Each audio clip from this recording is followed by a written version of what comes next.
I can identify more advertising jingles than I can identify bird songs. I can name more stars in movies than I can name stars in the sky. I can identify more brand logos than I can identify edible plants and fungi within 100 yards of my home. This would have been unthinkable 500 years ago. What's happened is we have learned a lot more about humans, but we don't know as much about wild nature. So I can tell you, I just happen to know this, I remember from high school, that Ulaanbaatar is the capital of Mongolia, which is never going to affect my life. But I can't tell you, and I'll bet most of your listeners can't tell either, whether the moon is waxing or waning right now.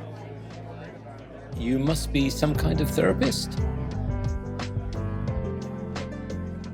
Today, I have the honor of speaking with Derrick Jensen. He's an author, environmental activist, host of Resistance Radio, and someone particularly dear to my heart. I started reading Derrick Jensen long before I read the works of anyone I have interviewed or talked about on this podcast before. I read A Language Older Than Words when I was about 15 years old, and it left a mark on me. So we're going to talk today about something that is dear to my heart, but underrepresented on this podcast. I would like to think that my podcast or anything I do is a reflection of my values, but I really haven't reflected how deeply I value our connection to the natural world. And we're going to change that today.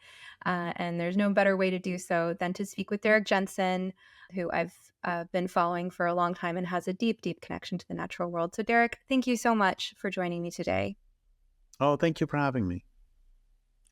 So I want to talk to you about our connection to the natural world, what it means to us as humans, ecological devastation and grief that some of us might feel and think about consciously, others maybe feeling and thinking not so consciously.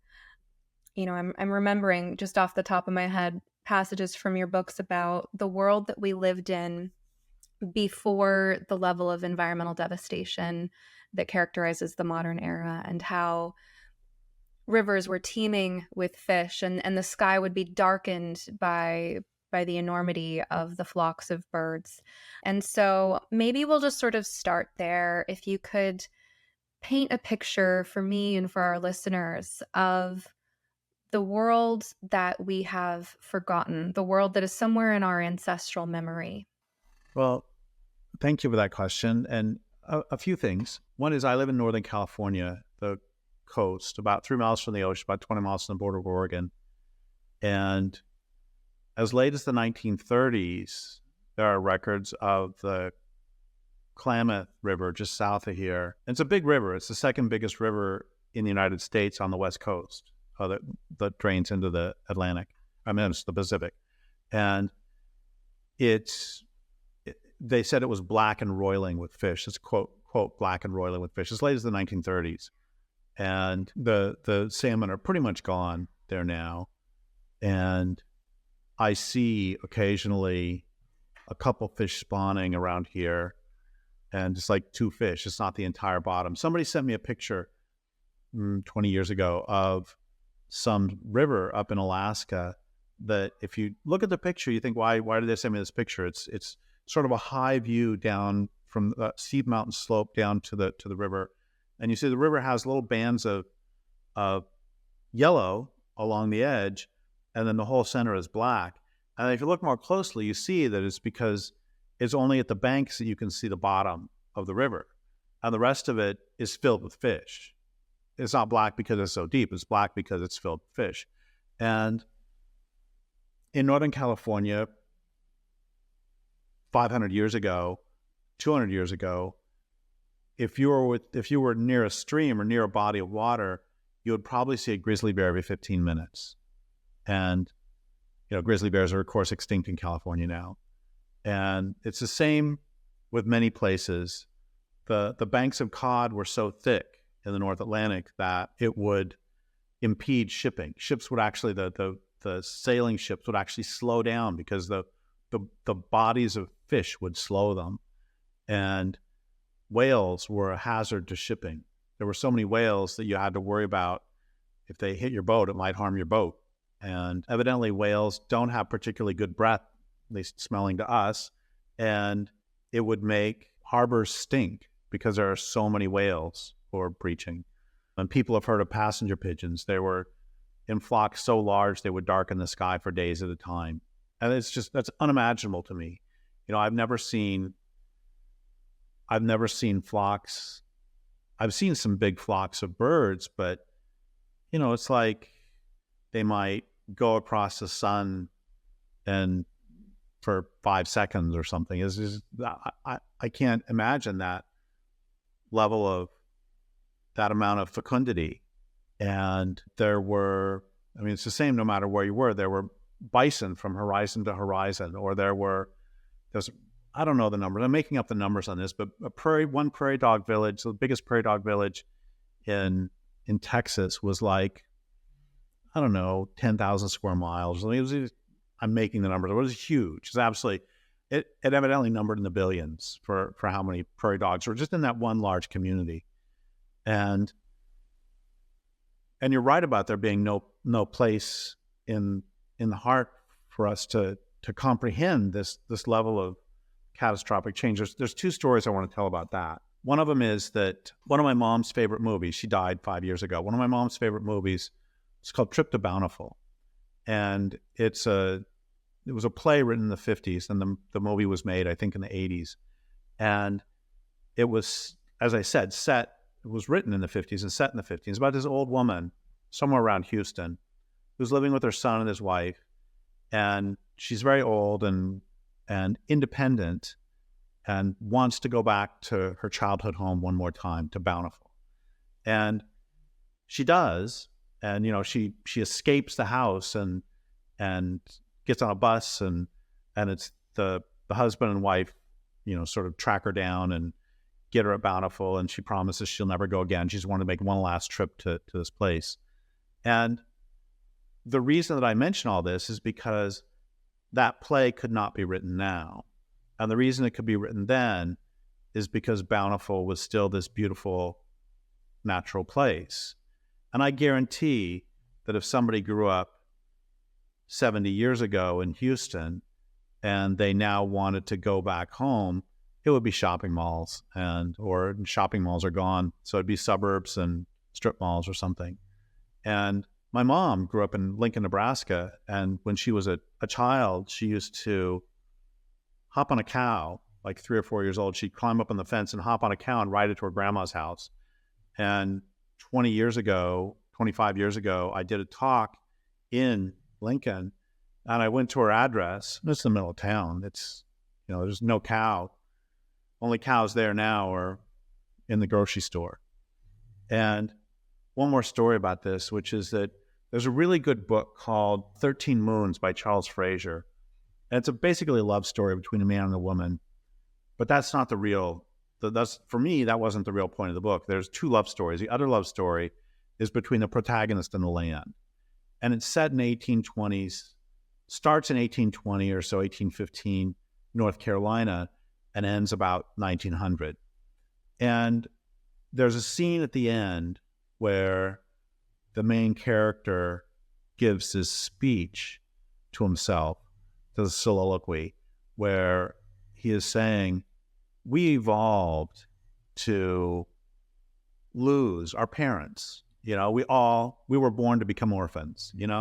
This is just what happens. You lose your parents, you lose your friends, you lose your lovers, you lose, everybody dies. And then eventually, you're first in line, and then you die too. And we evolved that way. But what we didn't evolve with is, through all of that change that would happen, what was always there was the land.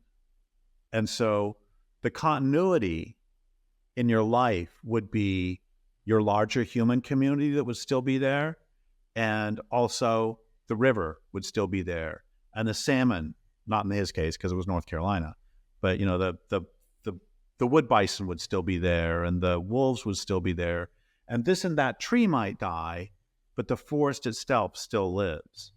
And at the end, he's watching trains of tourists going west and logs coming east. And he has this beautiful, beautiful speech about how there is no place in our heart for there to be no continuity. And I don't know anybody I always hesitate to say don't know anybody because now I'll think of one person. But for the most part, I don't know anybody who wants to go back to where they grew up. I grew up in Colorado, and what was semi-country is now just all wall-to-wall people. And almost everybody I know who grew up in a place that wasn't already urbanized has the same story. They hate going home because the tree where they put the tree fort has been cut down and there's a condominium in its place. And I mean, that's how I became an environmentalist. And then I'll shut up and let you ask a question. That's how I became an environmentalist. Was in second grade, they put in a subdivision right next to where I lived. And all these meadows and pastures. I mean, it wasn't even wild nature with a capital W. It was small meadows, but in those meadows lived meadowlarks and garter snakes and cottonwood trees, anthills, and those were my early childhood. And I remember thinking, even in second grade, so I'm only 7 or 8, I remember thinking, if they keep doing this, where are the meadowlarks going to go? Where are the grasshoppers going to go? Where are the crawdads from the irrigation ditch going to go? And it wasn't a stream, it was irrigation ditch. And still, I love those places. And so I didn't have this language as a kid, but I understood viscerally that you can't have infinite growth on a finite planet. And, basically all of my work has come from that understanding that, I mean, if I had to sum up all my work in one sentence, it would be, this way of living won't last, and when it's over, I'd rather there's more of wild nature left rather than less. So that's sort of a brief, what were things like? There was a lot more wild nature. And I can't even, I mean, this is just crazy. And a lot of people talk about this. I remember when I was a kid, you had to clean off the windshield all the time when you drove somewhere because there were so many insects. I haven't cleaned the windshield in 10 years. That's not true. Yeah, probably 10 years. And, your license plate would just be speckled with bugs. And even at the time I've lived here, which is 25 years, even the population of banana slugs has been collapsing for the last 20 years. I find that pretty terrifying because when I first moved here, I unfortunately got to know the feeling of walking through the forest at night without a flashlight and feeling a banana slug squish between my feet. And there were so many banana slugs that if I used a wheelbarrow, I got in the habit of pulling it instead of pushing it so that I could see them and avoid them. There were so many. And now I was outside for about an hour today and I saw 2 banana slugs, which is pretty good. And it used to be, even 20 years ago, it used to be, if I was outside for, an hour, I would see 40. I used to see a half dozen rough-skinned newts at a time. And oldsters, people who lived here even 25 years earlier. So people would tell me about back in the 70s, they might be at some stream or something and might see 40 or 50 rough-skinned newts at a time. And I see one every couple of years now. And again, when I first moved here, if I went and sat by some water, I would say there's a 50% chance I would see 1.5 hours, and the best I ever saw was a half dozen. And now I could sit there all day and I might see one if I'm lucky. So, and this is happening. This is true no matter where you go. It's a rapid pace of loss if it can be observed in a single person's lifetime. The stories you're telling me remind me of how when I went to college and did undergrad in environmental studies at UC Santa Cruz, I did a internship at a state park where the monarch butterflies overwintered. And I don't know how long it had been like that because it was an invasive eucalyptus forest that they were living in. It wasn't something that was native to coastal California, but that was where the monarchs overwintered, and they had this whole migration pattern. And And I worked under someone in her 50s or 60s who remembered a time when they would be in your face. You know, if you were there during the right season, you would be spitting out monarchs, carefully tiptoeing not to step on one, and they would be dripping from the trees in the millions. And by the time I got there, there were a few hundred each winter. That's a pretty rapid pace of change. So I think you're talking about something enormous. If she could remember that, if you could remember a time that you had more bugs on your windshield or that you saw more newts in your nearby body of water. And when you said you don't know anyone who wants to return to where they grew up, it reminded me of a conversation I was just having with my fiance. We were talking about nostalgia. He's a much more nostalgic person than I am. And although he's not particularly nostalgic for memories where there was a lot of nature, he had a childhood with access to nature. And I think that's part of why his childhood felt safe to him. And he said something that really resonated for me. He said, you, meaning me, you're nostalgic for a time before you were born. And I almost cried just hearing that, because it was like, yeah, I'm nostalgic for pre-industrial revolution. And I mean, there's all kinds of bad things we can say about the human rights injustices of a few hundred years ago. But the things that you point out, there was a continuity, regardless of how much more frequently women died in childbirth, or the status of women's rights in general, or, you know, the amount of violence. I mean, there's all kinds of things we could look back on and say, yes, humanity has made progress. But when I think of the progress we've made, it's been cultural and also technological. And I imagine that at every step along the way of human technological progress, that for most of human history, I just imagine that nature felt so overwhelmingly bounteous that the thought that we were going to lose something must have been hard to conceive. Sort of a tragedy of the commons issue. I mean, it's like the ocean is enormous. The ocean just feels like something that could swallow you up. And when you describe the enormity of the size of herds and flocks and all of that, at every step along the way that humans were solving human engineering problems to do things that maybe felt like they were going to make a life a lot easier for us in the short term, you know, at what point would it have dawned on us that we would miss seeing the stars at night? That was something that we took for granted until light pollution and air pollution took that away from us. And now seeing the stars at night is like it's a special occasion. I mean, maybe not for you with the lifestyle that you've chosen in this beautiful place that you live, but for someone like me who craves it, it's a thing I get to do a few times a year if I go to the effort of putting myself in the right place in the right time. I resonate with what you're saying, and I'm not sure what the question is. I'm not sure what the question is either. I'm just talking wherever you want to go. A couple things. One of them is that I think in some ways it's even worse than they couldn't imagine that they would run out.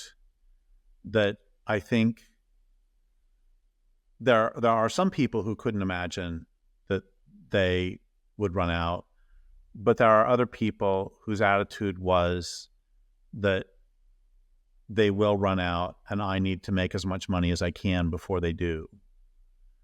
And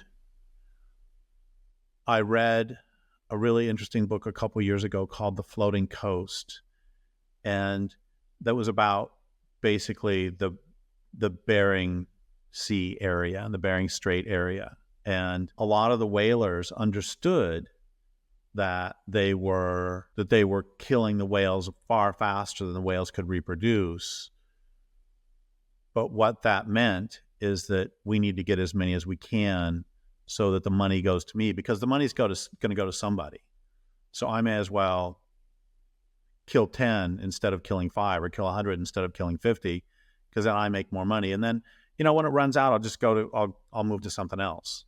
And we see that sort of resource substitution happening. Oh, that one example of that is fish in the oceans. That a lot of the fish that are now considered to be good good to eat were at one point considered trash fish and would just be thrown overboard because they weren't the good tasting ones.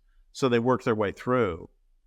And You see the same thing with I mean, this is how. So I got a degree in physics, and then I went 1 year of a degree toward mineral economics and then I quit. None of the reasons I went or quit matter right now, but the important thing I learned from mineral economics is that mineral economics, like regular economics, except it has to do with non-renewable resources a lot of times. So it has to do with mining or petroleum or something. And the one thing I really remember from all those decades ago about mineral economics, this makes sense, is you get the easy stuff first. So the first thing you do is you grab the oil that you can just scoop up out of the ground, and then you get the oil that costs you a little bit to do because you have to drill a little bit, and then you get the oil that you have to drill way down, and then you get the oil that's offshore, then you get the oil that's compressed into rocks. You got to get the shale oil, the tar sands.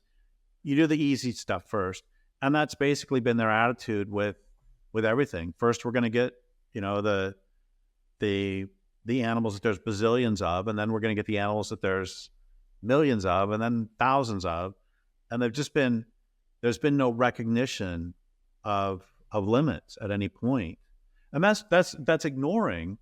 That's just looking at them as resources. That's not even acknowledging their existence as sentient beings who have lives that are as valuable to them as yours is to you and mine is to me, which includes trees and everybody else too.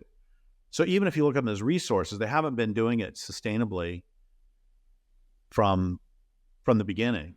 This is one of the things that has just sort of astounded me about all of this. This is not so much eco-philosophy or eco-psychology, but just resource extraction. Well, again, the word resource I find very wrong, but using that language for now, that if there's uncountable salmon, and then you can count them, and then there's millions, and then there's hundreds of thousands, and then there's tens of thousands, I don't understand how people can't extrapolate. It doesn't, or they don't want to extrapolate. It's everything I've ever written in any of my books is not particularly cognitively challenging. It's not like I'm that smart. It's just, I don't, even after all these books, I don't really understand how and why. I mean, yeah, I've written about denial, and you and I can talk all we want about psychological mechanisms of denial and the necessity of denial when you're powerless or when you're victimized. We can talk about all that stuff, or the necessity of denial when you're exploiting somebody too. We can talk about all that, but I still don't really get it. It's like, it just seems like just a very bad idea to be putting endocrine disruptors all over the planet. Like there's an open air experiment like that. If you're going to do it, do it inside one sealed building. I mean, if you really want to test what the effects of endocrine disruptors are going to be on humans or non-humans, which I think is a bad idea in the first place. If you're going to do it, don't do it out in the open. Don't just dump them into rivers and say, gosh, what might happen? But but nostalgia, I want to go back to the nostalgia thing too. I don't feel a lot of envy. I don't really have the envy gene. So like if some other writer, has a bestseller or something, there are some writers who get really envious of other people. Like Ernest Hemingway used to complain that other people were working on their masterpieces, that he would make fun of everybody who was more successful than he was and had a lot of envy. I don't have that. I don't care if somebody else is really successful. It makes me happy for them if they're doing good work. But I do feel envy over people who got to see the big runs of salmon and got to live in those forests. And whenever I read a book that was written in the 1920s or in the 1880s, it's like, wow, you were alive back then, huh? You got to, if you were in the Pacific Northwest, you actually got to hear the runs of salmon because you could hear them for miles before you see them. I was talking to this person. I did a talk 20 years ago down Humboldt County, one county south. And after the talk, somebody came up to me. She was an older woman. And she said, when I was a child, I can remember hearing the runs of salmon. And she said you could hear them long before they would get to the stream by your house. Wow. And so I do feel that envy. There's a pretty famous picture of some Confederate soldiers captured at the Battle of Gettysburg. It's by Matthew Brady. very famous photo of these three guys. And whenever I look at that, I always think, you three got to see passenger pigeons, didn't you? And it's not just they got to see them, but they got to live in a world that still had them. That's the more important thing. So yeah, I feel that I totally get, that's one area where my envy gene does not apply. I do feel great envy for people who got to live in a world. And I think that the people who come after us are going to envy us for the same thing. If you're looking for a simple way to take better care of yourself, check out Organifi. I start every day with a glass of their original green juice powder mixed with water. It contains moringa, ashwagandha, chlorella, spirulina, matcha, wheatgrass, beets, turmeric, mint, lemon, and coconut water. 100% organic with no added sugar. It's the best tasting superfood supplement I've ever tried. It's super easy to make, and it makes me feel good. Organifi also makes several other delicious and nutritious superfood blends, such as red juice, immune support, protein powders, a golden milk mix, and even superfood hot cocoa. Check out the collection at Organifi.com/sometherapist. That's ORGANIFI.com/sometherapist. And use code sometherapist to take 20% off your order. Going back a little bit, you were talking about, you were in some ways sort of countering my innocent framing of the issue by saying there is this exploitative mentality. And so, yeah, I think both are true as well. And I think when it comes to technological innovation, any technology has the risk of becoming a Pandora's box or a, can't put the toothpaste back in the tube situation. Like, for example, on this podcast, I talk a lot about trans issues on this podcast, and you've interviewed me about that on your podcast. And that's one of those things where, well, somebody decided to open Pandora's box. Somebody decided that there is such a thing as changing sex. Now, I don't believe there is such a thing, but now that people have attempted it with technology, there are now new types of problems that exist that never existed before. The gender issue is just one example of a technology that has created a Pandora's box situation where now we have new problems on our hand. We need to figure out what to do medically with people who have medical problems that never existed before the iatrogenic harms were invented. And so similarly, I think with looking back, if we look at the history of innovation, that it comes from both, that innovation can come from both altruistic motives to help solve the problems of your community, as well as sort of the mad scientist, the John Moneys of the world who wanted to play God and had no regard for the laws of nature or the value of natural limits. And then I think about sort of the individual as well as the group psychology of things. Like you're talking about, you talked about how some people have this mentality of it's going to run out, so I might as well take as much as I can for myself rather than let someone else have it. And it's like, yeah, once you've opened Pandora's box, once you've created that kind of situation for people, it does. I think there's probably, for people who are well-versed in game theory, there's probably some terminology that would be helpful in this discussion, but I don't know what it is. But it sort of exerts this pressure where either you can sort of join in on the frenzy, the gold rush, the drive to take as much of this resource as you can while it's hot, or you don't participate and then potentially the resource still runs out, but you're at a disadvantage because you don't have it for yourself. The solution to this, and this is going to be a tremendously dissatisfying solution because it doesn't work in modern society. The solution to this is communal decision making. Is this something we actually want? Do we actually want to? I mean, it's not just the trans issue. It's automobiles. Do we really want to design our entire cities around automobiles? Do we really want to base our lives? I mean, one of the things that Daniel Quinn talked about and said very well was that one of the problems is that we are reliant for our very lives on a system that's killing the planet. And so do we want to make ourselves dependent upon that system? I mean, it was a very bad idea in the beginning, and we've continued to follow that bad idea out to the end. And I think about what Jeanette Armstrong, an Okanagan Indian writer and activist, said to me about their traditional decision-making methods, that when they would have a big decision to make, they would break into 4 groups. And the groups were roughly the mothers, fathers, elders, and youth. And the 4 groups would have different sort of attitudes toward this new technology or this new ritual, this new thing that they're going to do.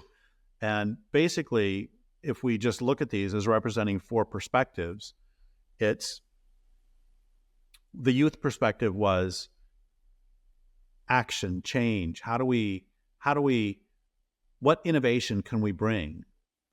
And the elders were like generically against change. You have to convince us that this change is actually beneficial. How does this fit with our tradition? And the fathers would be, how do we implement this? What's the action we can take? And the mothers would be, how do we all feel about this process? And the thing is, it doesn't matter youth, elders, mothers, fathers. I don't care about any of that. The important thing is, those are all 4 important aspects that in a sane society, we would be addressing those about, do we want, okay, there's this stuff that comes out of the ground that is that you can burn. It's tremendous useful for a fuel. So do we want to A, leave it there, B, use it to cook food, or C, use it to power industrial, power these larger, and those are decisions, those are discussions that are worth having, and we don't really have them. And one of the reasons we don't have them is because we have this mass society where if it's exactly what you said, if we don't participate in the gold rush, we're just going to lose out. And the others are going to participate in the gold rush. They're going to get the advantages. And so let's go way back in time. And there's a couple of directions I want to go with this. One of them is Lewis Mumford. And Lewis Mumford, he wrote some really great books. And I really recommend that at the very least, people read this 10-page essay that's available online that he wrote back in the 60s called Democratic and Authoritarian Techniques. I may have it backwards. It may be Authoritarian Democratic Techniques, but it's one of the two. TECHNICS, Techniques. And one of his fundamental insights was that you can't separate technology from society. And he called that mixture of social structures and technologies a technique. So that's what he means by a technique. And he said that techniques can be either democratic or authoritarian. And examples might help make this clear. What he means is that a technology can arise from and give rise to either democratic or authoritarian decision-making processes. So, for example, basket weaving he would call that a democratic technique because nobody can really control your access to grass or reeds. Nobody can, and when you make a basket, that doesn't really lead to authoritarian techniques. On the other hand, anything that requires mining, nobody wants to go down to the mine. And mining is one of the first forms of slavery. So anything that requires mining requires that you have the ability to take the land on which the mine's going to be, the ability to force people into the mines, the ability to have a police force to control the ore, because so nobody steals it, because it'd be great if you go mine it and then you smelt it and you do everything with it and I just go steal it. That's great because you did all the work and I get all the benefits from it. So there's got to be a police force to stop that from happening. And those end up being technologies end up sort of controlling our social structures. And a couple examples of this. One of them is that in the fur trade for the destruction of the beavers, so my friend George Draft, with whom I wrote a couple books, we were just hanging out one day. He said, Indians killed more beavers for the fur trade than white people did. I said, my God, George, that's racist to say that. And he said, no, it's just history. This is just true. Facts aren't racist. It's just true. And he said what this shows is the relationship between an economic system and culture. That you have these people who are living sustainably for thousands of years with the beaver, and if you introduce metal pots and knives and guns, and they have to buy them, and Hudson Bay blankets, those are handy things to have, and they want to buy them, but the only way they can buy them is by killing beaver. And so once you get sucked into the capitalist system, once you get sucked into that consumer society, it destroys that spiritual basis that you'd been living with for thousands of years. And another example of that is, I read this book on the history of the Mississippi River a few years ago. It was really fascinating. And one of the things that just blew me away was within, I think, 20 years of the introduction of metal pots, a several thousand year tradition of pottery had been forgotten. Because metal pots are easy. I mean, it's cheap. It's easy. It's cheap for you. And then you can drop it and it doesn't break. It's a lot easier to go kill one beaver and sell that beaver for a metal pot than it is to actually, make the pot however they did. So within 20 years, their entire several thousand year history was a tradition of that was gone. Nobody knew how to do it anymore. And this happens. So my point, actually Mumford's point is that technologies not only lead to authoritarian social structures, but that technologies themselves end up in charge. I know that sounds crazy, but are cities designed for humans or for automobiles? People talk all the time about, fossil fuels are heating the climate and it's doing all these terrible things. And it's like, okay, so it's doing these terrible things. Let's stop it. Fossil fuel use was higher last year than any year previous. It's just, who's in charge? It's not us. It's not you. It's not me. It's not our communities. And one of the reasons is, it's not like that technology is alive. Well, that's a discussion we could have, but it's part of the problem. This is why. So I wanted to introduce Mumford and I wanted to introduce agriculture. That agriculture, what it does, it's a way of life that you strip the land of, you cut down all the trees, you plow the soil, you break the land down, and then you grow crops for humans. That you are harming the land. The advantage is you can grow more humans. And go back to the disadvantage, that by harming the land, eventually you wear the land out and your way of living is not sustainable if you're plowing it up and we see this all over the world.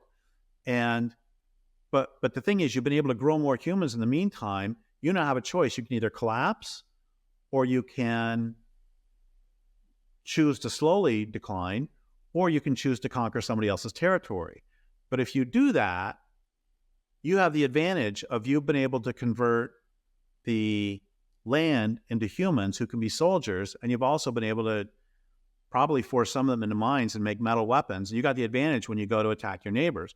So the problem is, you can have all these people all over living sustainably. As soon as one of them starts living that way, that leads to more humans, to armies, to greater technologies, everybody else has to follow. I mean, I am against the military as much as anybody else who is sane, but I also recognize that if the United States demilitarized completely tomorrow, or if any country does, their neighbors are just going to go, that's nice.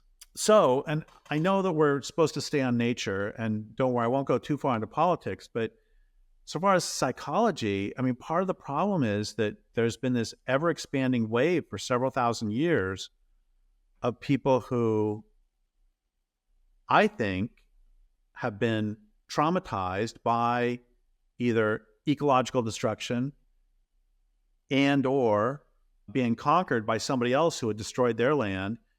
That makes you traumatized, and trauma has some predictable effects on people individually and collectively. And we've sort of seen an expanding wave of that all over the planet as people who I think are collectively suffering from complex PTSD, then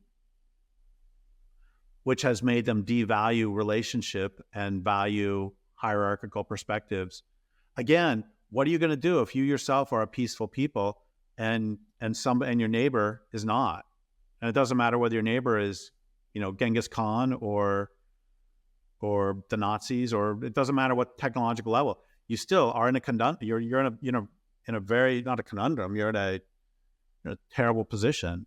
And what do? You can either run away, but then you're going to run away onto somebody else's land, which means you're now the invader, or you're going to stand and fight, in which case you may win, but you've still had to devote energy and you've still been traumatized by that process.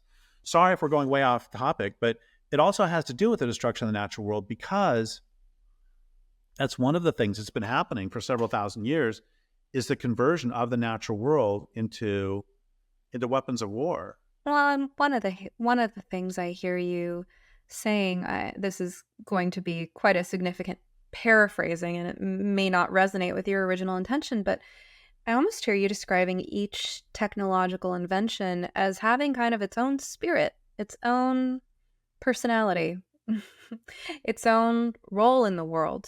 And I don't know how much that reflects the spirit or intention of the inventor or the circumstances that led to its invention.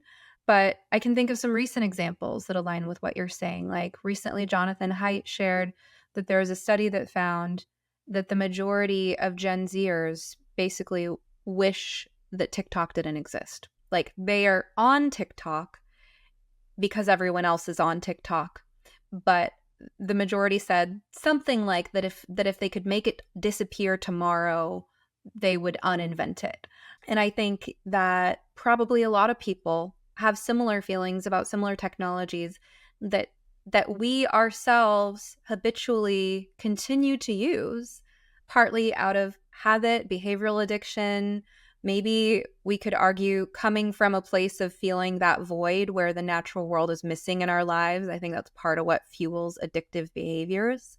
And also just because everyone else is doing it. And when everyone else is doing something, in some ways you disadvantage yourself by not using the same things everyone else is using.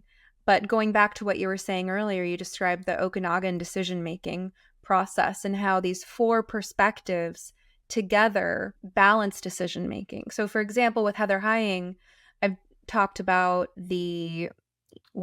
I'm forgetting the not nature versus nurture, consciousness and culture. And I think of those as sort of the youth and elders roles in this model, that there is a drive to maintain traditions, to preserve what we already know works, and there's a drive to solve problems and break new ground.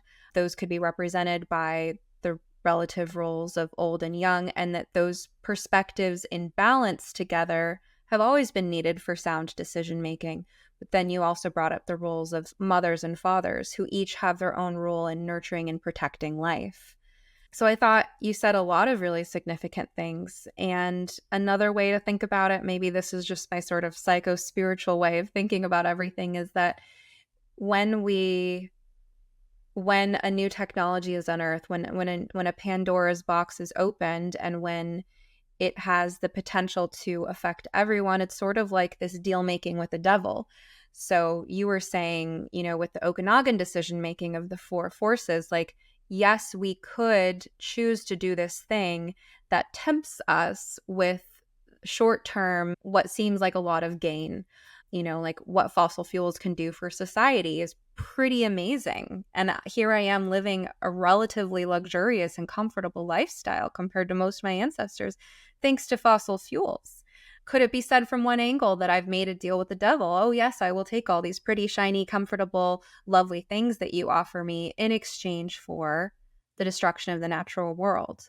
And the loss, in a way, of a part of my own soul, of a part of all of our souls that's connected to the soul of the planet. Well, Faust is one of the best metaphors that anybody's ever come up with. You get everything you want, but in exchange for your soul. And also you can never be happy in the moment. And it's pretty familiar. And So that was one response to the many great things you said. And then another is, you talked about not wanting TikTok, but then going and watching TikTok. And I think with all this stuff, we really need to talk about the word addiction. And I love the word addiction. I don't love the concept. I love the word addiction because it comes from a root that has to do with enslavement. And the root is edict, because a judge would issue an edict. This is back in ancient Rome. A judge would issue an edict addicting one person to another. That is enslaving one person to another. So addiction actually does mean enslavement. And there's that famous line about alcoholism that at some point you stop drinking from the bottle and the bottle starts drinking from you.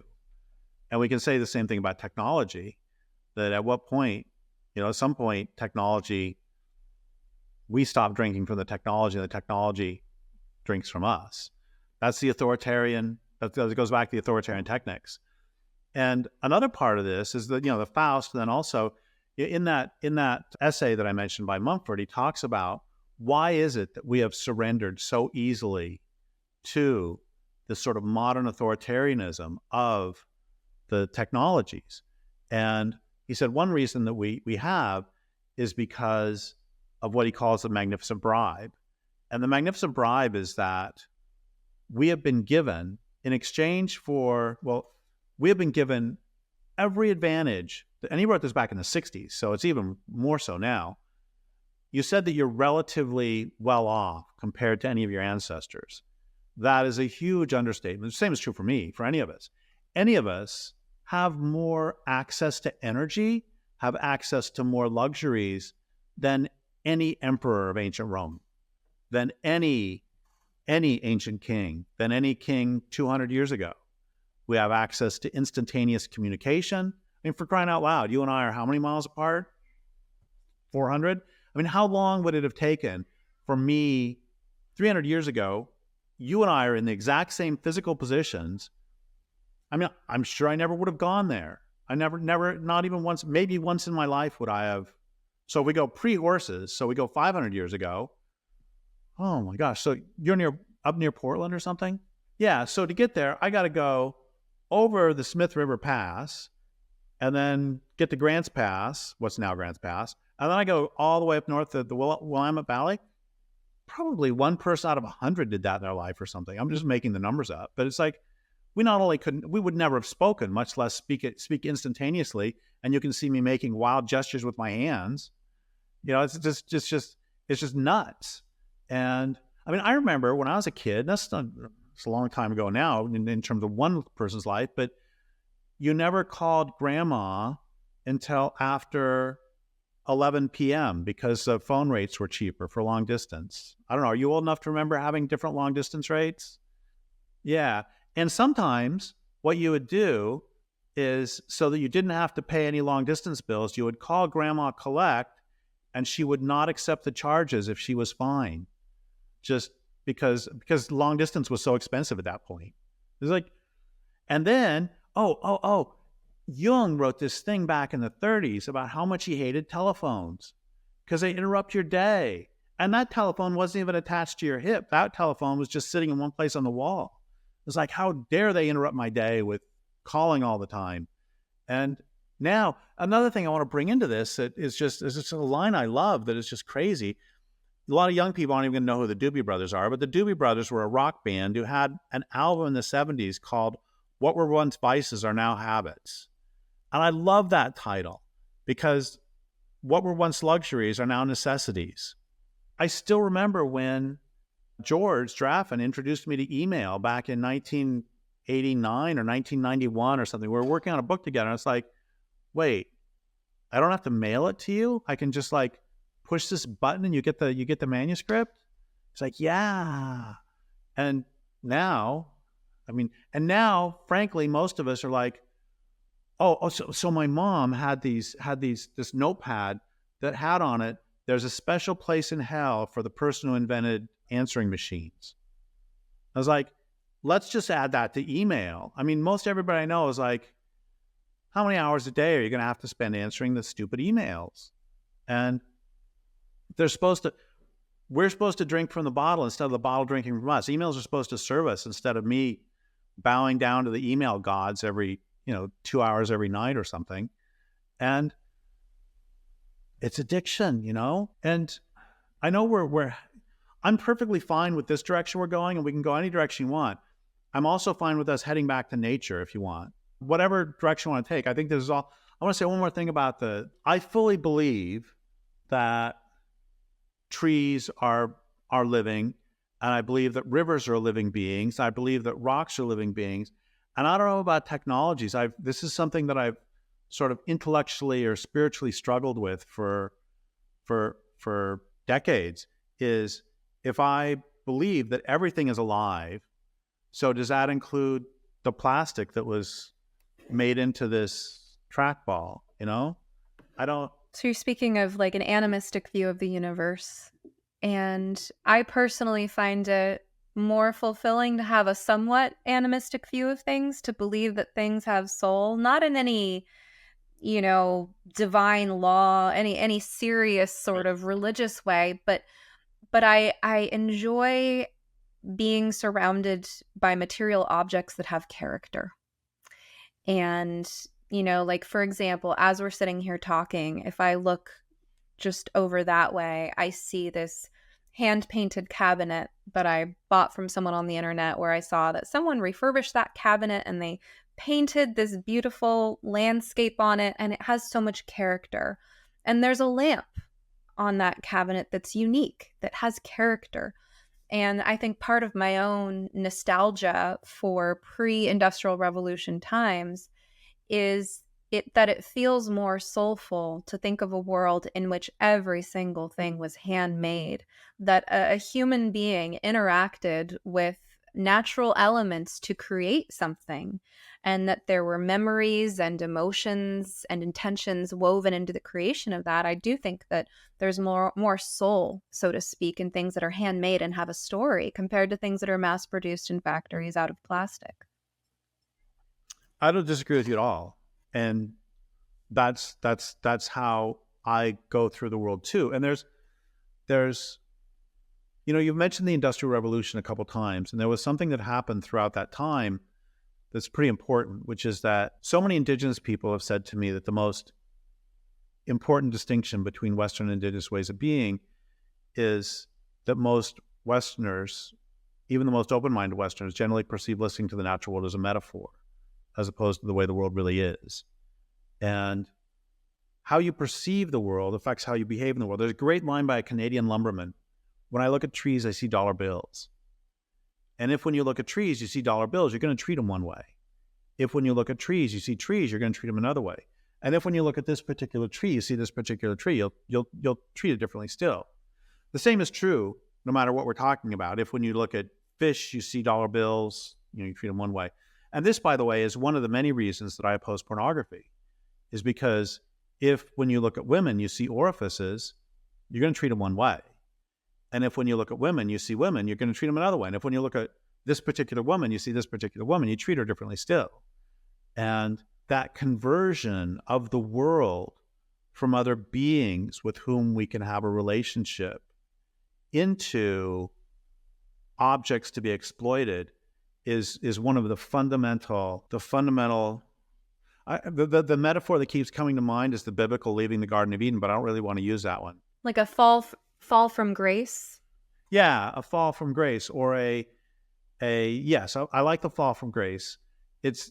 Or we can also say it is a change of perspective that has led to many material advantages at the cost of both the world and our soul. It goes back to Faust. And I also just want to say that a couple things. One of them is, just because you perceive the other as an individual doesn't mean that nobody ever kills anybody. It's just that you recognize the enormity of what you're doing, and you acknowledge that the other is a being whose life was as valuable to them as as yours is to you, etc. And the other is, it's not, okay, there's a really good book I read in my 20s called I and Thou. It's Martin Buber. And it's basically, if I can horribly summarize, it's basically the world can be broken into two types of relationships. I, you, and I, it. I, you is the world of relationship. I, it is the world of he experience, as he says, that I experience something versus I have a relationship with it. Anyway, the point is, at one point he says, if all you are is I, it, you're not fully human. I don't like his use of the word human there for obvious reasons, but you're not, I'd say, fully sentient, fully whatever word we want to use. On the other hand, he says, you can't always be I, you, because you will just existentially explode. That I can't, if I go to the grocery store, I just want to buy some lettuce. First off, I don't want to be thinking at every moment, oh, this lettuce had a life. And then in addition, the person standing here had a life, and the cashier has a life, and then the cashier's friends have lives, and then the flies who are buzzing around the ceiling have life. If you are I, you all the time, you'll do nothing, because our brains can't comprehend that. I mean, you said you have a relationship, and that, so already I'm dealing with you as a human being. Now I'm dealing with your partner as a real being, and then if you have any pets, then I got to deal with them as real beings, and then meanwhile, one of you, your toe hurts. It's like we can't.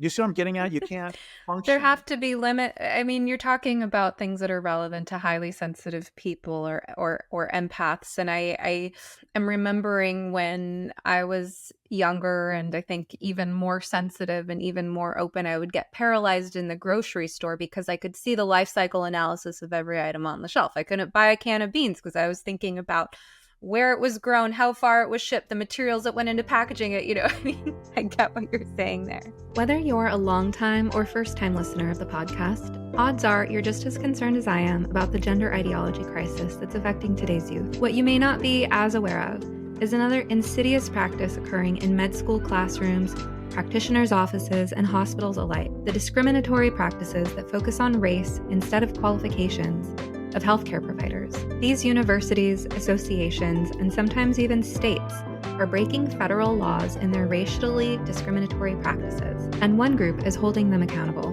Do No Harm. Do No Harm's membership-based organization is fighting so that patients get the best quality service and so that today's med students succeed as tomorrow's medical providers. If you're a medical provider, I encourage you to join Do No Harm today. Learn more and sign up at donoharmmedicine.org/sometherapist. That's donoharmmedicine.org/sometherapist. Mass culture makes all of this more difficult because we evolved living in numbers, in communities less than 150 people. And it's possible to live without a police force and everything else in a small community because everybody knows everybody. And so if somebody steals something, pretty soon you're going to get a reputation and people won't want you around anymore. But if you're living in a city of 1 million people, I can just steal from people over here. When I'm done with that, I can just move over a little bit, and there's always new marks. And it's the same with living with nature, that if you're planning on living in the place for 500 years, you'll make different land use decisions than you will if the world is infinite and you can just move on. And, so I started all this by saying that a dramatic change happened with the Industrial Revolution. And one of those changes was a conversion of the world, a conversion of our perspective. Even though we were already, Christianized and everything else, as David Ehrenfeld makes clear in his great book, The Arrogance of Humanism, at least there were limits if they were put on by God. There are still limits on how you use the land. And with the Industrial Revolution, we pretty much substituted humans and technology for God. And now it's humans and technology that are in charge. And I'm going to mention another book, but I have a problem with it. There's Carolyn Merchant wrote the book, The Death of Nature, about how we changed our perspective from perceiving the world as alive to perceiving it as objects through the scientific and industrial revolutions. The problem with that book is that she made up a whole bunch of quotes by Descartes and by others of that type. And I, like many other people, cited them in my books. And then I found out many years later, I couldn't find them in the original sources. They just so her thesis is still really good. It's just don't ever trust the individual quotes. But her thesis itself is quite good. And that's one of the things that happened. You keep saying before the Industrial Revolution, it's like we did live in a different perceptual world at that point, a world that was ablaze with meaning, as some anthropologist or another said about indigenous people. And that's a huge difference. And I think that we evolved that way. You know, this is our home. We didn't evolve separated by barriers from everything. John Livingston made the point, I love this, that pay attention to what is the source of nearly everything you perceive. And almost every perception you have has either been created by or mediated by human beings. And he thinks that drives us insane. Well, he's dead now. He thought that drives us insane because we're living in an echo chamber. And he thinks that most of our ideologies are hallucinations because we only hear the voices of humans and we come to think that only humans have voices then. But think about this. Mr. Nature Boy likes to be out in nature and everything. I can identify more advertising jingles than I can identify bird songs. I can name more stars in movies. Yeah, there we go. I can name more stars in movies than I can name stars in the sky. I can identify more brand logos than I can identify edible plants and fungi within 100 yards of my home. I mean, it's just crazy. If I say Jennifer Aniston, you probably know what I'm talking about. Or if I say Brad Pitt, or if I say, George Clooney or anybody, we all know who that is. But do we know the people who live right there? By people, I mean the redwood people or the slug people or anybody. No, and it's not. I'm not attacking you or any of your listeners. I'm exact saying, and that is not only nuts. It's unprecedented. This would have been unthinkable 500 years ago. In one of my books, Dreams, I talk about how Sam Harris says that basically the most ignorant person now would know a lot more than the most educated person 500 years ago. And I just rip him apart for that, because what's happened is we have learned a lot more about humans, but we don't know as much about wild nature. So I can tell you, I just happen to know this, I remember from high school, that Ulaanbaatar is the capital of Mongolia, which is never going to affect my life. But I can't tell you, and I'll bet most of your listeners can't tell either, whether the moon is waxing or waning right now. It's waxing. Good. That's my special skill, actually. That's my party trick. We do it. It's part of my connection with nature at home. Is my fiance will ask me, where's the moon right now? And I'll do a little thing and I'll point to where in the sky, even if it's on the other side of the planet. It's part of how I maintain my connection in the natural world. Although, I couldn't tell you where it is right now. I'd have to stop and think. But point taken. That's wonderful. And B, that is an extraordinary skill. C, 500 years ago, that would have been no big deal. Right. It's like any 6-year-old would have known how to do that, probably. Yeah. Nothing against your special skill. No, absolutely. Or could you catch and skin a rabbit and clean it? No. I mean, there's so many skills we've forgotten. And earlier you were talking about the loss of pottery making skills in a certain native tribe, and that's easy to believe. I've been watching a lot of Outlander recently. I don't know if you're familiar with that show, but part of it takes place in 18th century colonial America. And some of those very same dynamics are shown, the trading dynamics and the complexities of navigating shared space between the natives and the Brits and other European immigrants. There's a memory that I want to share of a mystical experience that I had that I don't talk about very often. And I will say up front, I was not on drugs, because when I tell this story, it's going to sound like I was on drugs. It sounds like the sort of thing that people experience on psychedelics.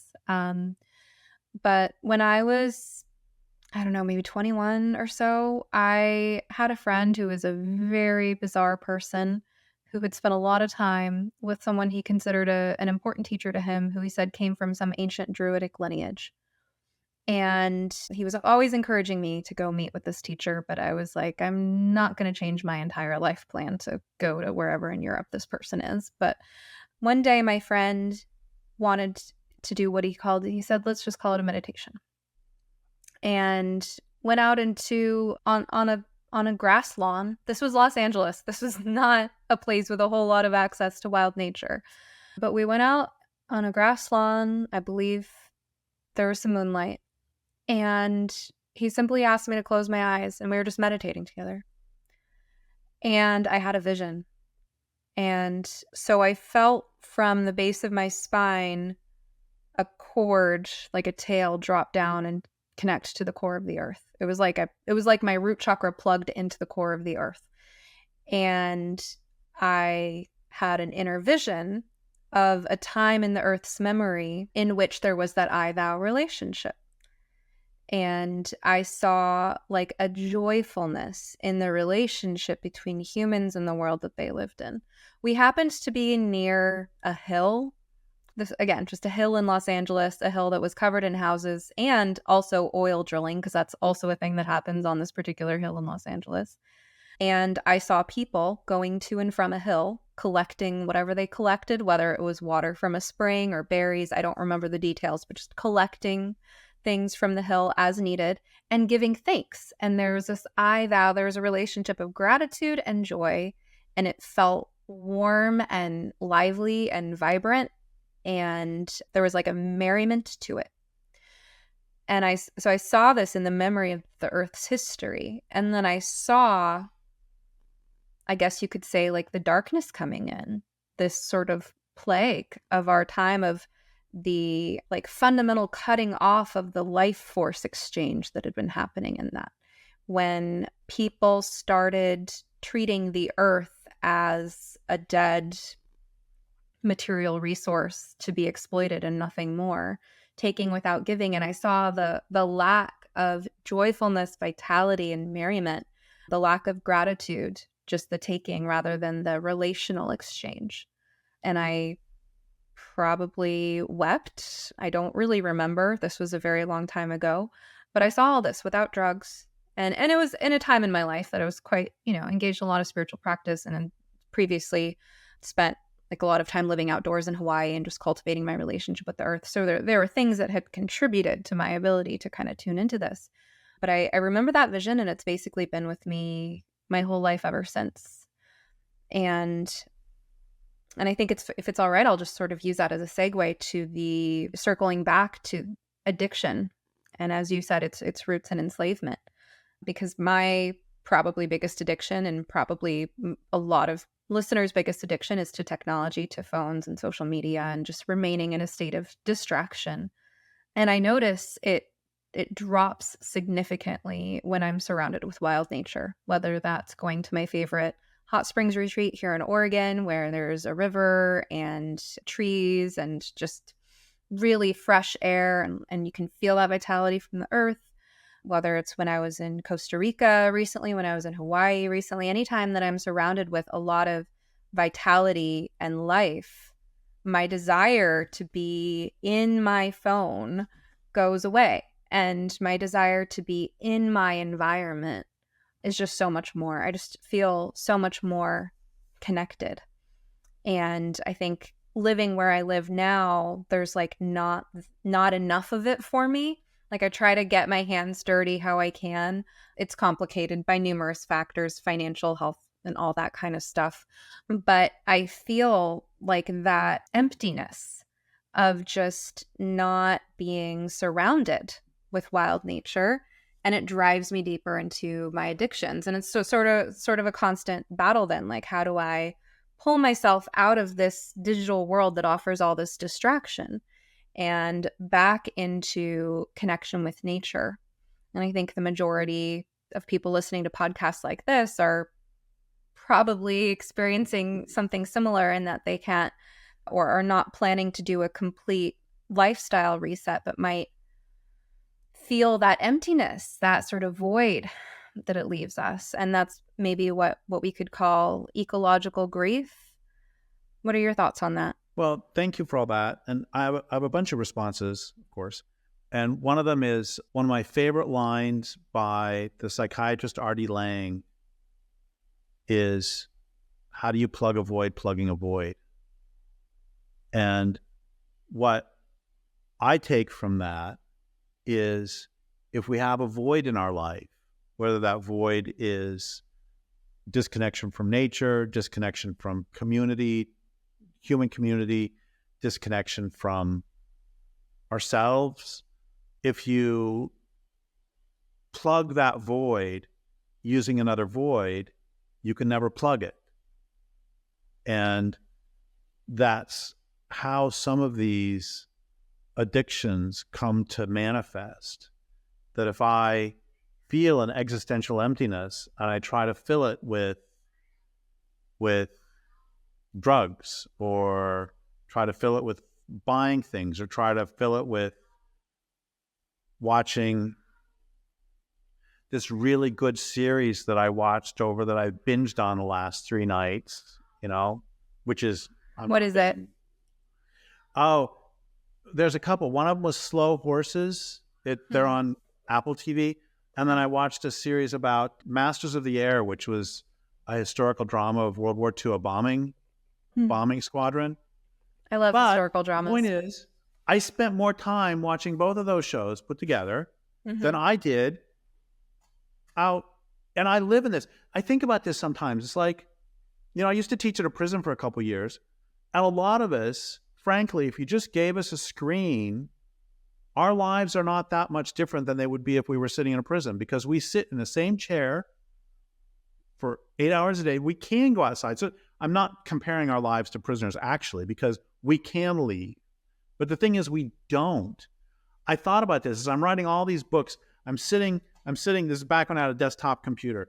I'm sitting in a squishy chair in front of a desk, typing away about how great nature is, as I'm sitting there for 4 hours in front of this stupid computer when nature itself is just outside.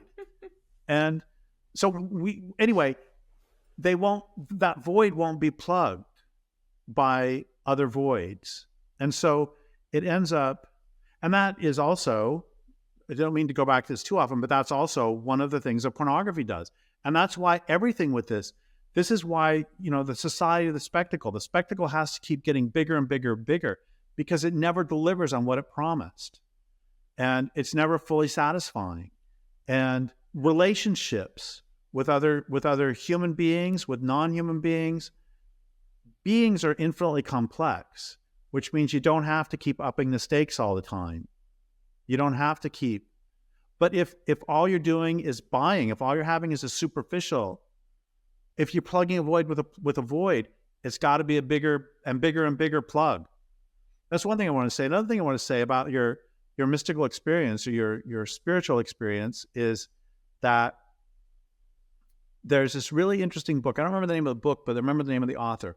Felicitas Goodman has this book. I can't remember the title. And Felicitas Goodman. And her thesis was extraordinary. Her thesis was that we are, among many other things, ecstasy deprived. And I say this in terms of if she were sitting here, I believe she would say that what you experienced is supposed to be part of our regular experience. And we have lost that individual and communal ecstasy that were part of our birthright, just as much as connection to nature, just as much as any everything else is a part of our birthright, and we're missing it.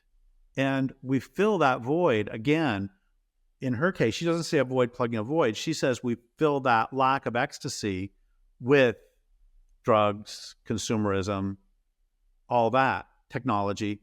And one more thing about her that I think is really fascinating is she argued that a lot of those cave paintings that we see and a lot of the figurines that we see are in fact instruction manuals for how to achieve various ecstatic states. And what she did, and she both worked with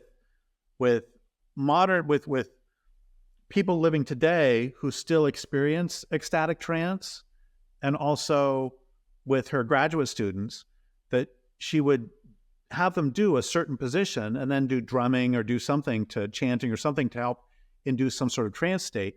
And what she found is that many of the positions would induce predictable trance states. So if you're in position A, you might feel a root go into the ground. If you're in position B, you might experience flying.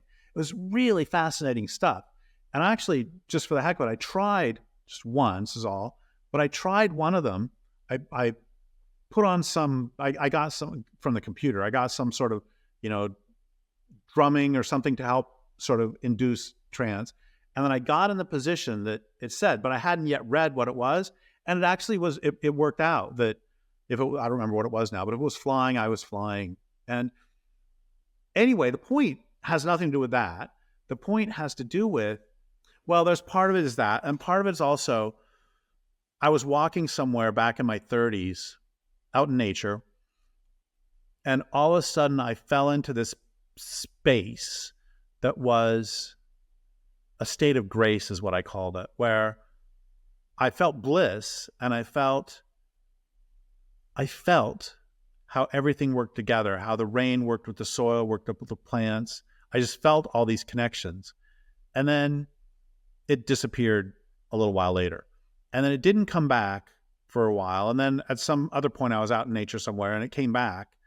And then when I moved here, at some point, say in the first 6 months, I'm walking through the forest and it comes back. And then I tried something.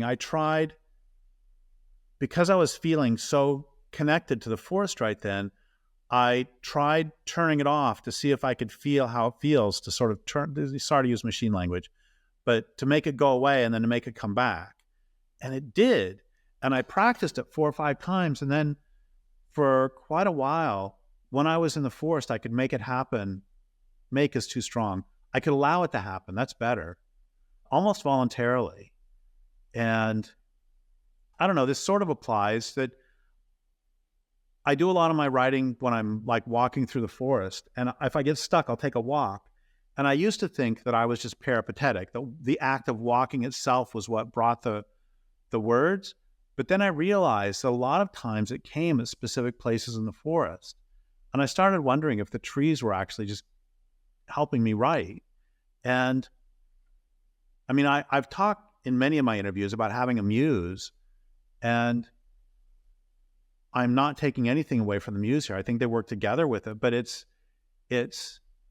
I always tell young writers that the hardest part about writing for me was when I was a young writer, finding the place where the writing is easy. And so I was writing up here for the longest time, and it was very difficult. Amy Tan, somebody asked her, does the writing ever get better? And she said, I'm sorry, does the writing ever get easier? And she said, no, but it gets better. That's not my experience. My experience is I was trying to write for the longest time, but once I sort of established, or once I opened up to the relationship with the muse, now when I get stuck, I say, can I have some help? And something will open up. And then it starts to flow. And then I edit, but it's all, the first question I asked in the first interview I ever did of anybody was Joseph Campbell when I was 22.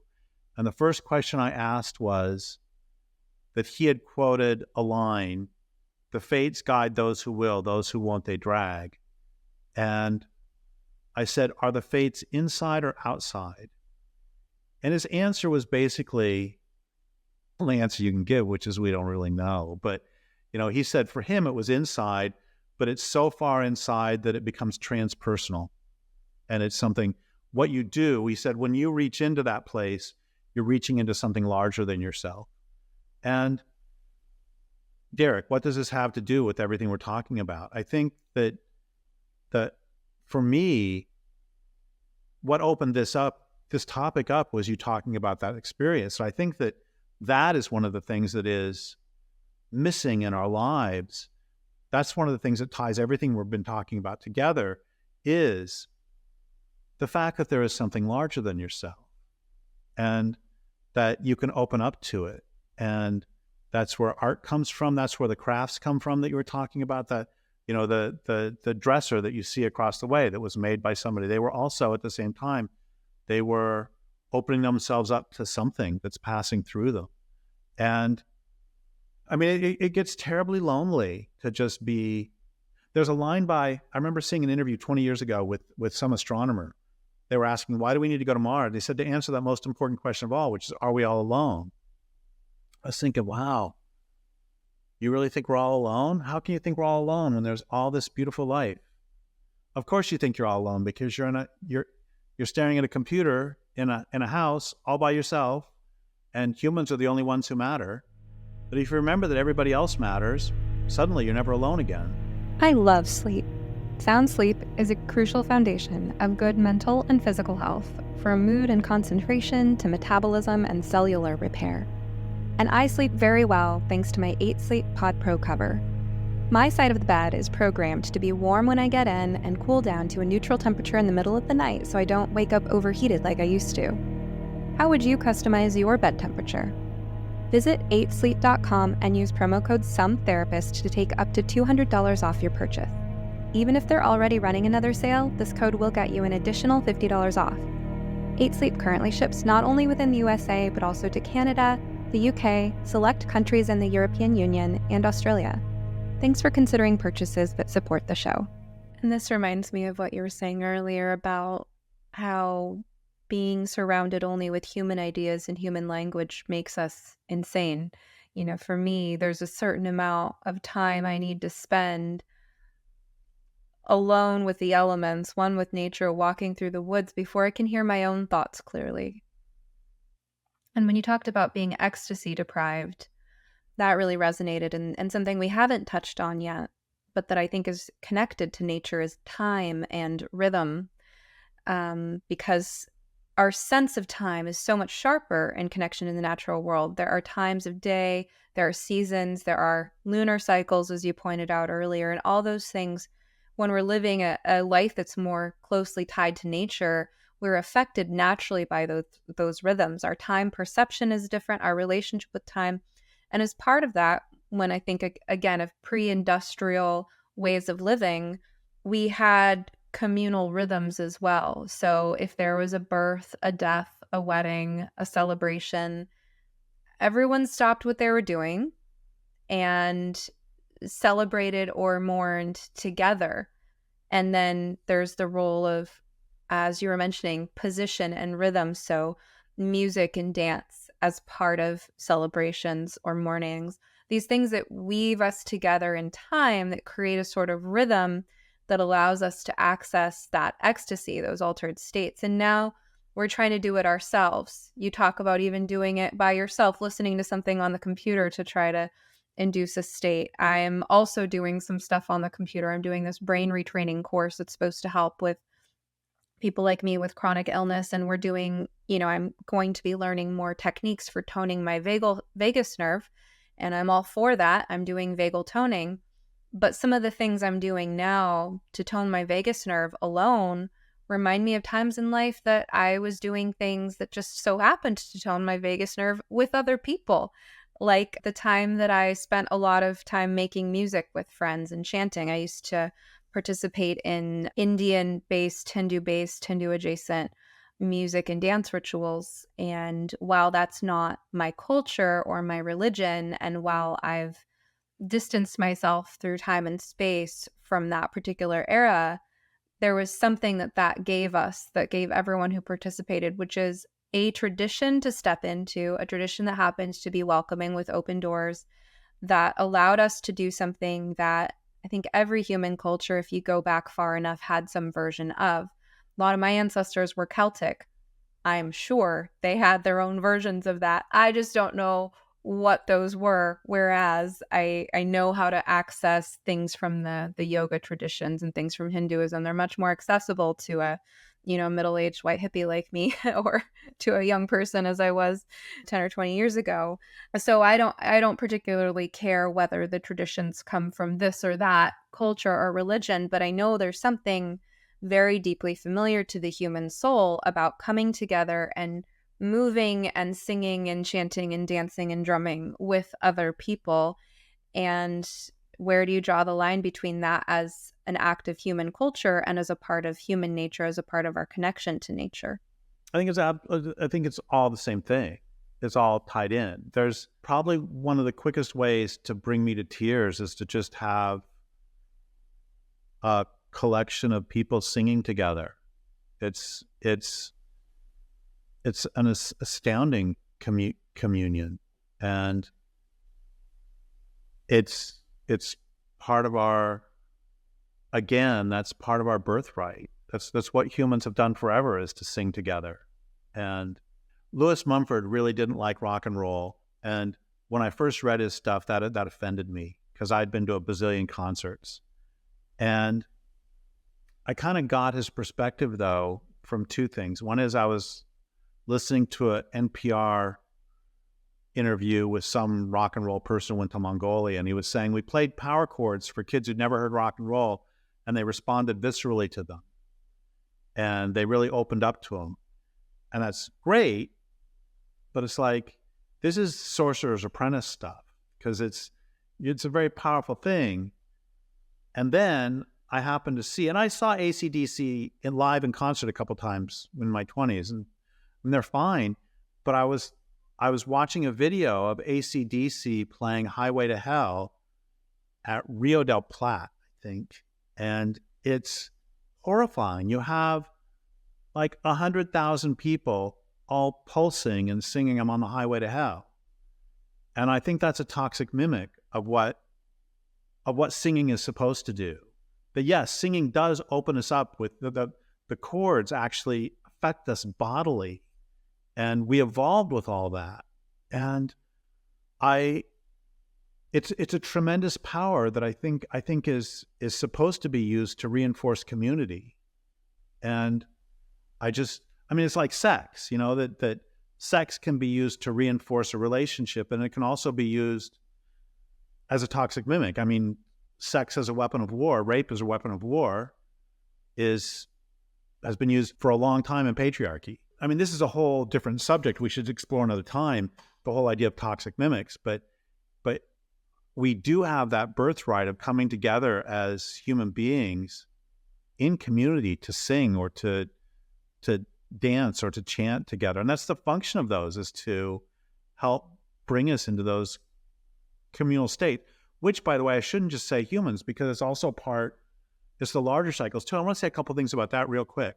But one of them is that I was a beekeeper through my 20s and 30s, and you're talking about the sort of cycles of nature. And one of the things that the bees very much made me aware of, and that the plants did as well, especially the plants, the fleeting nature of life, in that, let's say a human's going to live 80 years, and let's say apple blossoms only stay up for 10 days. In your entire life, you have 800 days of apple blossoms. You get them 10 days in the spring, then they're gone. And same with cherry blossoms, same with willow blossoms. And I was interviewing this guy about cicadas, the 17-year cicadas, a while back. And he was pointing out that if you're really lucky, you get to experience the full 17-year cicada explosion 5 times in your entire life. And so he is, because you get, 17, 34, 51. So he said that when they do come out on those 17-year explosions, that he, basically cherishes every minute of it. And I think about this so often when I'm watching a TV series or when I'm playing a computer game that we have, I'm so big on the difference between renewable and non-renewable resources. And I don't like that word resources, but it's just crazy to base your way of life on something like oil that's finite. Any way of life that's based on a non-renewable resource will last. It's great. I'm so aware of that on a social level. And then I forget that we have a finite number of hours in our lives. And I just wasted 2 of them playing Left 4 Dead 2. And I'm not attacking computer games. I think all humans, non-humans do. So I was bringing all this up because yesterday I did a really cool thing. I live in a rainforest, so it's wet all winter here. But it's been warm for the last 5 days. So finally the road has dried out enough that I can sit on it. So I just lied back, and for about 45 minutes or an hour, like, who cares how long it was? Forget that, Derrick. Anyway, so I'm just lying there, and I'm looking at ravens up. They're playing with each other. And one of them has something in its mouth, and they're playing keep away. I will remember that time probably for the rest of my life. Am I going to remember the time I spent watching TV? Probably not. But so often, go ahead and slow down for a little bit. I mean, it's a cliche, the smell the flowers thing, but go pay attention to a crow for a little while, or a raven. I was thinking as I was lying there about how humans and non-humans basically have 4 or 5 games. There's tag, there's keep away, some sort of mock fighting. And that pretty much sums up all human sports, most human sports. Oh, there's also, I can do this better than you can, which is basically racing or jumping. And, basically all those sports fall down into those. And non-humans do them too. You see it with dogs. You see dogs playing keep away. You see them playing tag. And it's just, again, that's part of our, what am I getting at? What I'm getting at is just, yes, it was, I don't know, the time lying there on the ground, just watching ravens fly overhead was worthwhile. And I think not enough of us, myself included, do it often enough. As you were describing that, I was remembering a day, I think it was last spring, that I noticed a little bird making a little nest behind a little bush in my tiny little rented backyard. And I just watched it for an hour, and I would notice its patterns. It's like, okay, first it comes hopping out from behind the bush, and then it goes flying or hopping over this way, and then it brings back some, leaf litter in its mouth, and then it goes back behind here, and then it comes out another moment, and then it goes this way, and it collects more stuff, and it goes back in. And I never actually saw the nest, but there are so many moments that I've experienced like that, just observing nature, where there's something about that embodied visceral experience. There's a learning that comes from that.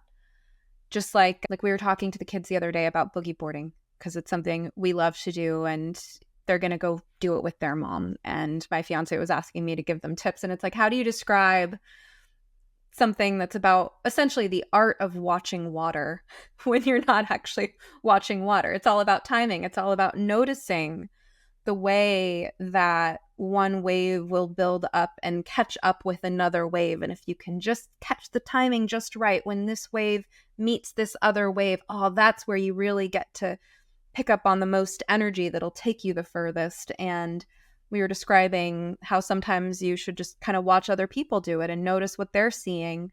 And the kids were saying, that sounds boring. The watching part sounds boring. And I thought, well, this is just evidence that they're not getting enough nature in their lives. If observing sounds boring, because I think the boredom is just kind of like the initial stage that tells you that you haven't been doing this enough, that you're not settled, that you're too much in your mind, or that you're moving at too quick a pace. And it's when you get to the other side of boredom, to the curiosity or the wonder, the loss of sense of time, the being in the moment, being in that mind-body connection with your environment and feeling like a part of it, that you get to that state that, whether it's watching birds or watching waves or whatever it is, that is essentially a part of belonging to this world. And if we don't have that, then we don't feel like we belong to this world, then then what? Then we think we're masters of this world or victims of this world. Either way, it's an incomplete relationship. I feel confident saying, and I'm going to pull out my experience as a writer here. I feel confident saying, as somebody who has more than 25 books out, that boredom is incredibly important. The reason that I say that is that it's so easy to distract yourself from, there's a joke among some writers at least, which is, what's the best way to get your dishes done? That's to sit down and have to write. Because what you do is you go do anything to avoid that. I think it's really important. Another word for that boredom is just getting your mind to slow down enough that you can then be open to the muse, or even the muse of boogie boarding. You know, this is like that. I was raised a Seventh-day Adventist, and there are many things I don't really like about the church. But one of the great things about it was on Saturday, you couldn't watch TV and you couldn't go shopping. And so many people in my family would nap through Saturday afternoons. But me, being 9 years old, wasn't really interested in a nap. And it was great to not have any ability to distract myself. And so, you know, I invented all sorts of games. You know, it was like invention sometimes requires that stillness that some people can mistake for boredom. And don't get me wrong. I mean, I take a book when I go to the grocery store. So if I'm standing in line, I can, you know, read instead of either A, interact with another human being, or B, get bored. But there are times and places where, especially when it comes to artistic things, where just that stillness, I don't think boredom is a bad thing. I think we need a lot more. You know, stillness just seems too fancy. It seems like Mr. Enlightened, chop wood and carry water. I sort of prefer the more vulgar boredom. Well, it's hard to find true stillness. I mean, one of the most beautiful places I've ever been to, RIP, it is not, I'm sure, not the same since a wildfire affected it, and I haven't been back since. I've been a little too wary to go back to this lake I loved since this fire swept across it a few years ago. But I remember wildfires are part of forests. That is true, but one of my favorite things about the lake, I mean, it was, you know, surrounded by greenery. There was a fire on one side previously that you could see just the bare trees that had lost all their limbs, but it was covered in berries, wild blueberries, and you could be in the lake and swim up and eat a blueberry. And I remember, and it's this alpine lake, higher elevation, far away from everything. You have to really, really want to be there to get there. So quiet. And I remember being able to sit there and count the number of sounds I could hear. So I could hear the lapping of the waves on the shore, the wind in the trees, the flapping of a bird's wings, and the crackling of the fire, and then every now and then other human noises. And I could hear every single layer of sound. And then below that, there was silence. And that's the quietest place I've ever been. You know, a quiet place isn't completely quiet. A quiet place, you can count the number of sounds that you can hear. And it's teeming with life. So I think, you know, like I'm also remembering a time when I first went to Hawaii when I was 18, and I was just completely enchanted with being in wild nature. And I discovered that there are these seeds that grew wild. I don't know if they were native invasive, but there were these seeds that grew that you could pick and easily make into jewelry. And I was so delighted to make, you know, simple necklaces and things like that out of them. And someone else who was staying on the same farm where I was doing work trade, when she learned that I was making jewelry out of seeds, she said, "Oh, you must be really bored." And I thought, the thought of being bored had not occurred to me. Like I was so enchanted by the idea that you could pick these seeds and they already had a hole in them and you could just string them. Like, how delightful. So I think boredom is a sign that that you haven't slowed down enough, right? There's one more story, actually, that I feel it connects to all of this. And that reminds me, because earlier you said cicadas. You were talking about cicadas. And one of my favorite albums is called Cicada Waves. It's by an artist named Ben Saraton, something like that. And we listened to it a lot of times in the evenings to relax around here. And the story of how he made this album is quite beautiful. It was that he's a pianist and a composer, and he, in the early stages of the pandemic lockdowns, decided he was finally going to make that album he'd always wanted to make. And so in order to really concentrate on his work, he presumably, this is my interpretation of the story, but he rented a cabin with a piano somewhere out in a very remote part of Appalachia, I think. And it was this idea, I'm finally going to just hone in on my creative genius, no distractions. And he gets there, and every time he tries to compose and record, there's some insects or birds or wind or something making noise, and he fights it, and then he just surrenders to it, and he decides, I guess I'm making an album in conjunction with the cicadas.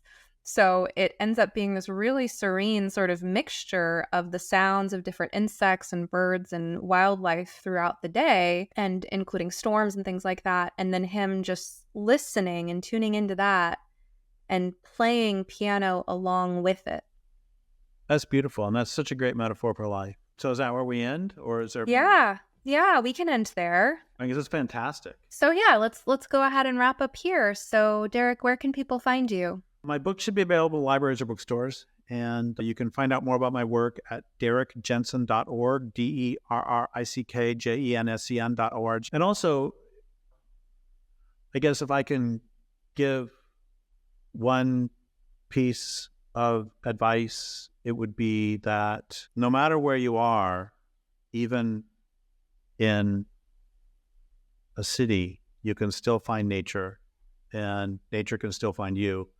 And also, nature needs your help. Like, I know somebody who lives in New York City who routinely feeds the cardinals and the pigeons and the squirrels and everybody else in Central Park. And we didn't talk about that. That's, music is one way of community. And I think that feeding each other is another part of community. And that's a fundamental part of relationship, I think. And so anyway, wherever you live, there is nature there. And you can, it might be pretty beaten down in a city, but there are still going to be some bumblebees or seagulls or somebody you can say hello to.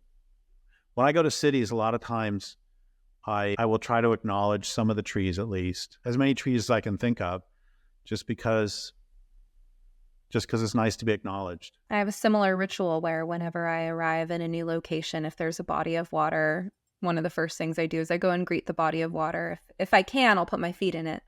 That feels really grounding. Otherwise, I'll just sort of dip my hand, maybe put a little water on my forehead. That's great. Well, this has been delightful, Derrick. Thank you so much. Fun. Let's do it again sometime. I hope you enjoyed this episode of You Must Be Some Kind of Therapist podcast. To check out my book recommendations, articles, wellness products, guest episodes on other podcasts, consulting services, and lots more, visit sometherapist.com. Or follow me on Twitter or Instagram at sometherapist. If you'd like to go deeper, join my community at somekindoftherapist.locals.com. Members can dialogue with other listeners, post questions for upcoming podcast guests to respond to, or ask questions for me to respond to in exclusive members-only Q&A live streams.